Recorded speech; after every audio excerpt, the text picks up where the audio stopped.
It is always a lovely time when a new Crusader Kings 3 expansion graces our presence, and especially is it happy days when we can tour our kingdom, put on a great show, or indeed celebrate ultimate happiness and grandeur in festive grand weddings. And this really is what Tours and Tournaments is all about. And for this beautiful occasion, I've partnered with Paradox to give you the ultimate overview and my personal impressions of this new DLC. Tours and Tournaments for CK3 releases May 11th and adds so much awesomeness, so make sure to check it out. And by the way, while I have you here, only 9% of people watching this video are subscribed to the channel. If you enjoy my content guys, it would mean so much to me if you made a simple click and sub to the channel. It really goes a long way in helping my content reach further, and hopefully help you in knowing when there's new content to be enjoyed. I'd really appreciate it. I might be mistaken when I say this, but I really don't think any Paradox game has been as improved over the past year and 1 quarter as Crusader Kings 3. Since February 2022, we've not only received a fully 3D royal court with various roleplay mechanics, new ways to outfit our characters, or entire struggle mechanics which spices up an entire theater, but we're now receiving yet another truly meaningful update with Tours and Tournaments. And I really do think meaningful is the word here, because this expansion, when it comes to character interaction and roleplay, might just be my favorite one. And the reason is simple. This is a DLC that manages to merge the personal and character focused with choices that will have major ramifications for not just your realm, but for kings and queens beyond your borders. And let's get to the first part of this DLC, namely the tours, because in my opinion, they're not only the most fun, but also the most important. And let's begin with the grand weddings, because I just love love. Weddings were a big part of noble medieval life, not just because the way to happiness is through the joys of the loins, but because it was the foremost way to bind dynasties together, and in CK3's case, to marry your way to the top. But all the way through CK history, weddings have arguably been an underwhelming affair, with little pomp surrounding them. Now though, weddings can, if you have the money, become a truly grand affair. For while you can still enjoy a quiet marriage without much fuss, a truly ambitious monarch will use them for all they're worth, and you can now do so by promising to arrange a grand wedding. A grand wedding is a truly great, but costly affair, available only to those with a few hundred gold pieces in their purses, especially if they want to come away with happy guests. And it works like this. You send a marriage offer as usual, but now you're given the option to hold a grand wedding. Clicking this option is the only way to do so actually, so if you want a celebration, you better be ready to choose it. Luckily, a grand wedding can be held at any point within a 3-year time limit, giving you some time to gather the cash if you need to. Should you fail to arrange the wedding within that time, however, you will receive some major penalties for breaking your promise, and will also lose your spouse to be in the process, and even create some rivals. If you are able to arrange it though, you're sure to have a great time. First, I just want to say how much I adore what Paradox has and continues to do with the UI in CK3, because it really is beautiful. Gorgeous artwork done the various options here, and as you can see, we have 2 of them. We can put on a happy wedding as is normal and healthy, or, with enough intrigue, you can arrange for a bloody red wedding, with the intent of murdering one or more of the participants. But for the most part, we are all about happy weddings here at Andy's Take, something I can personally attest to. Choosing this option reveals a new layer of the campaign map, allowing us to actually choose in which city the wedding will be held. Again, the UI elements are just so succulent here, as I love the various emblems and symbols. The most important thing to worry about here though is how much money you wish to spend on the wedding, with the grandness of it all depending on how lavish you wish the entertainment, food, and decorations to be. While the average cost is said to be 300, I really like that we can actually customize this ourselves, because other than just the money aspect, putting on a grand wedding and making it actually grand has in-game consequences as well. With better options, you can expect to gain better bonuses, traits, get more likes from your peers, and just have a chance at an overall better time. In this way, much like in history, the rich and powerful will be able to offer the most decadent wedding parties. It's also a nice way to see how far you've actually come when you can pig out and not care about costs anymore. Once everything is settled, guests will travel from far and wide, and the wedding commences once most of them have arrived. At this point, there's a number of events that transpire, all leading up to the actual wedding ceremony that enable various outcomes and chances to meet new people. This also depends on what you've chosen for your personal goal with the wedding, namely what you want to get out of it. Of course, other than arranging or witnessing a wedding, of course. Focusing on diplomacy will allow you to better your relations with specific individuals, for example, while recreation mainly revolves around having a good time. Once the party's over and the union has been consummated, it's time to return home and witness all the good things that have come from the celebration. Weddings is a genuinely great mechanic now, as it's been given so much more meaning and spectacle, while also offering cool events and some nice new sound effects to heighten immersion.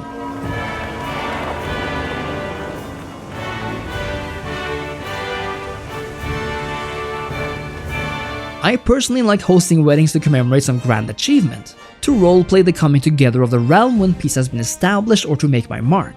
As a William the Conqueror who has just established himself as the King of England, I arranged for a grand wedding for my son the Prince. Even though my court and capital remained in France, I chose to hold the wedding in London, to bring the realm together, meaning I also had to travel back home to court afterwards. And speaking of returning home, the actual journey, or the tour, is a major part of this new DLC. And this brings us to the Grand Tours mechanic.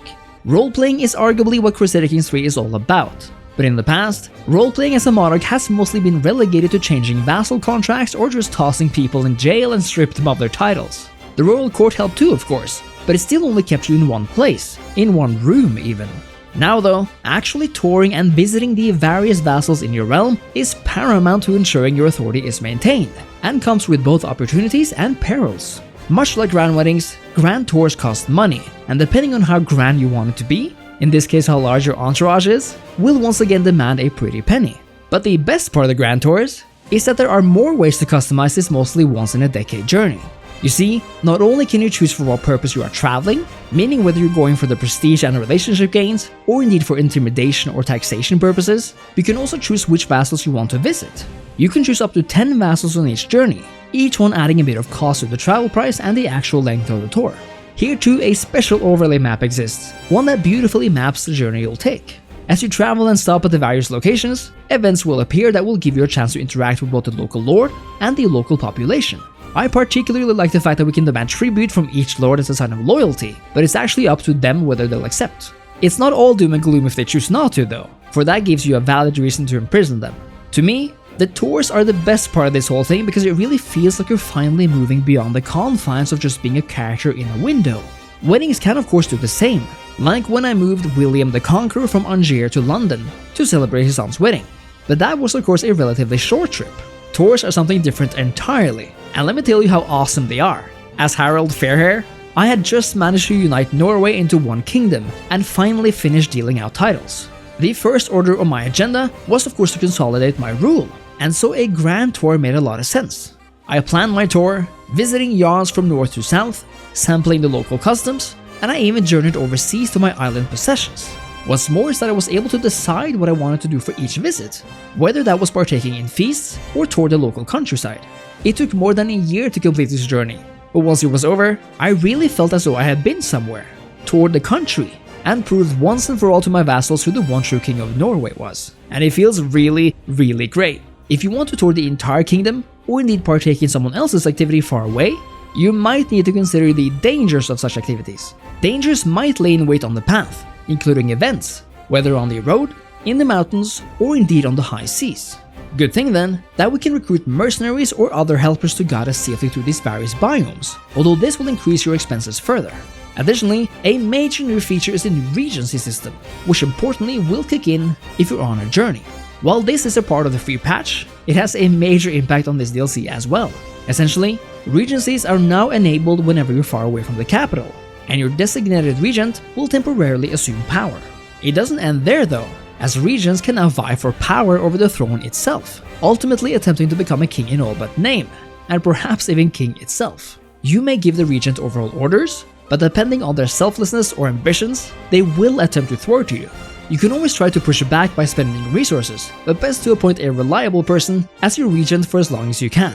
Alternatively, if you're not the liege lord, you can always try to turn the tables yourself and become the most powerful regent the world has ever seen, pulling the levers from the shadows. That's all to say that you need to be mindful of going on long journeys, because you might just get bamboozled by your regent. The very last part of the Tours and Tournaments DLC is in fact the tournaments, and depending on your preference, this might be the coolest part. Like the other features, tournaments offer a number of options for how you wish to arrange it. We're given several choices here, each one determining which part of noble society you wish to contend in. More options open over time as well, or depending on your culture or whether you're a tribal or feudal society. For example, as Harald, I competed in a brawl event where the best fighter won, but as a more diplomatically inclined duchess, I partook in a recital competition, risking neither life nor limb.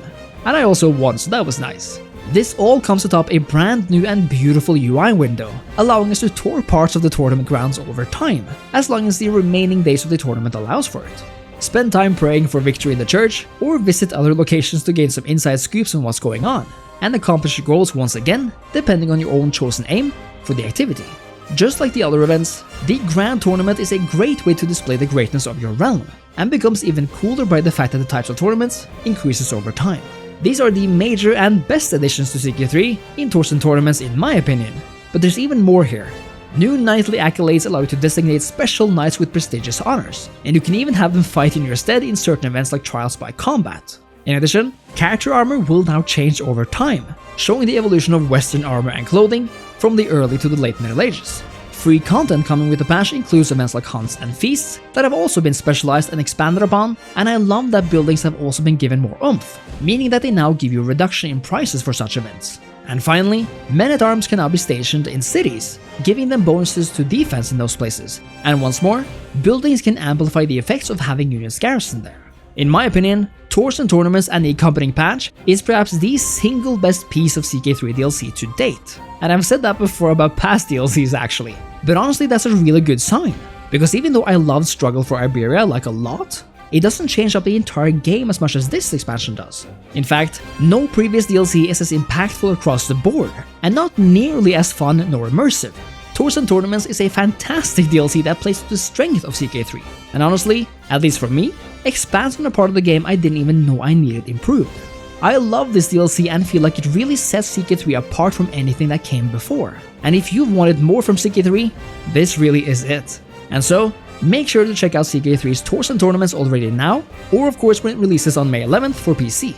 Let me know your thoughts on this expansion, and as always, make sure to leave a like, a comment, and sub to the channel. Thank you so much for watching, thank you so much to Paradox Interactive for sponsoring this video, and I'll see you next time. Cheers!